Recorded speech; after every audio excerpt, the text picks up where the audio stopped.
Selamat pagi, Bapak, Ibu dosen, dan teman-teman.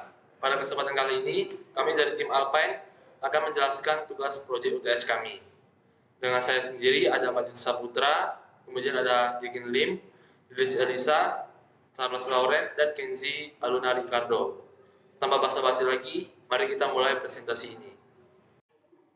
Latar belakang dari tahu cerdas adalah perkembangan teknologi informasi sangat berdampak pada kehidupan manusia. Bahkan kehidupan kita sekarang kita tidak bisa lari dari smartphone, laptop, dan lain-lain.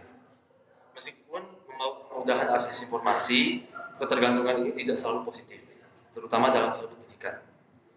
Upaya adaptasi pemangku pendidikan dengan memberikan materi dalam bentuk video dapat menimbulkan kekhawatiran bagi pelajar cenderung melupakan materi. Sebagai pelajar, kami juga mengalami efek positif dan negatif dari hal ini. Maka dari itu, kami dari tim Alpine membuat website How Cerdas Kuis Pengetahuan Umum sebagai sarana bagi pelajar dan masyarakat umum untuk memperluas pengetahuan mereka. Selanjutnya ada ruang lingkup seputar tahu cerdas. Yang pertama, ada tujuan. Tujuannya untuk mencerdaskan masyarakat Indonesia dengan cara yang menyenangkan. Lalu yang kedua ada sasaran. Sasarannya untuk orang-orang yang ingin meningkatkan ilmu pengetahuan umum dalam berbagai topik.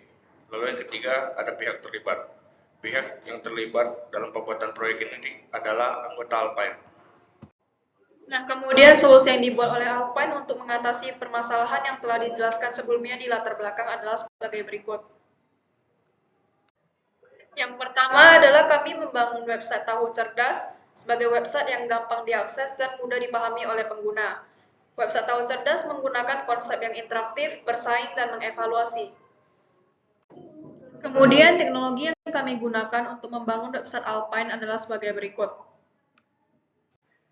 Yang pertama adalah HTML, kemudian kami menggunakan CSS dan juga Python.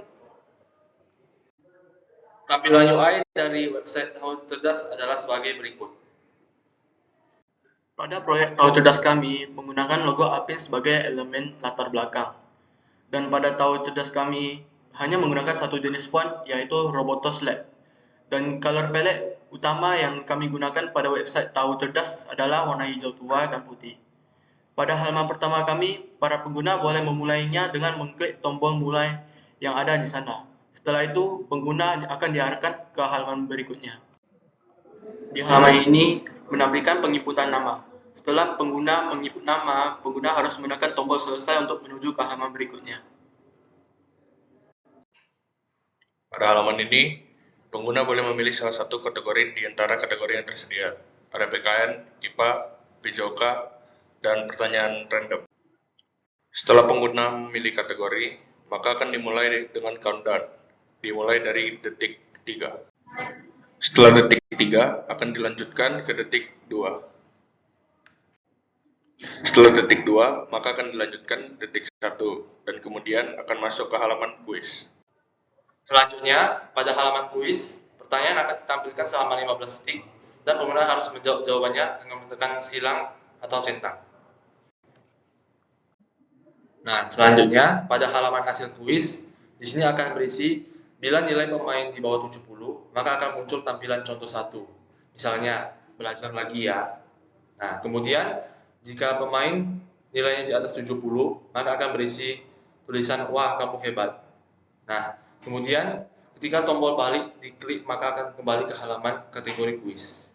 Ketika tombol papan nilai tertinggi diklik, maka akan dialihkan ke halaman berikutnya. Selanjutnya, pada halaman papan nilai tertinggi, pada tabel akan muncul 3 nilai tertinggi. Peringkat 1, peringkat 2, dan peringkat 3. Akan muncul juga nama-nama pemainnya. Ketika tombol panah balik diklik, maka akan balik ke halaman utama. Flowchart Design. Ini merupakan flowchart design untuk website Tahu Cerdas Kuis Pengetahuan Umum. Sebelum saya menjelaskan alur dari flowchart ini, saya akan menjelaskan simbol-simbol yang terdapat pada flowchart ini. Yang pertama adalah bentuk oval yang merupakan simbol terminal yang menunjukkan pengawalan dan akhir dari sebuah flowchart.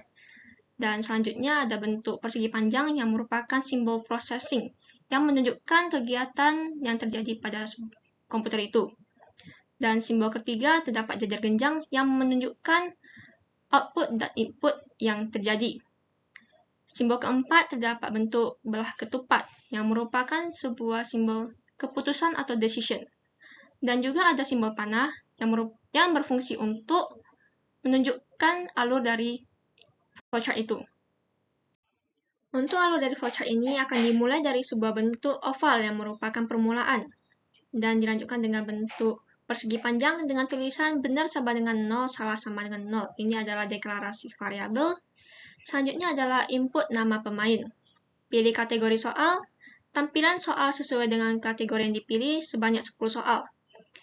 User akan menginput jawabannya dan akan dihadapi dengan sebuah decision. Apakah jawaban dari user benar? Bila tidak, maka salah ditambah 1. Bila benar, maka benar ditambah 1. Proses selanjutnya adalah nilai sama dengan 10 dikali dengan benar. Akan dihadapi lagi dengan sebuah decision apakah nilai lebih dari 70. Bila iya, maka akan muncul tampilan nilai dengan tulisan, "Wih, kamu hebat."